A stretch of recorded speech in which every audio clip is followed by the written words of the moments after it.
Hi guys, in today's video I'll be showing you exactly how to get the Swift code of the security bank.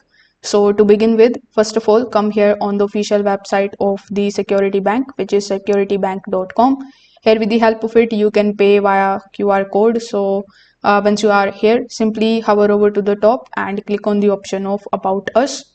Over here in the About Us, you need to look for the option of the Swift code. You can also use the search bar on the top right hand corner of the screen and search for Swift code. Now, whichever method you chose, you just have to go through if you have selected any of the articles, or you can also try to contact to the security bank customer support team in order to get the information about your Swift code. As you can see, there is no such article available here as of right now. So the only option for you to get your Swift code is via contacting them.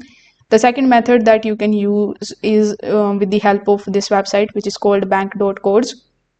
So when you come here, first of all, select your country, which is Philippines in our case. Then just simply select the second tab and look for the security bank. So here, once you are able to find the security bank corporation, simply select it.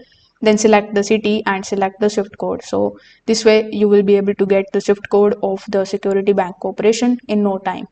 If this video helped you out, make sure that you like this video and subscribe to the channel. Thanks for watching.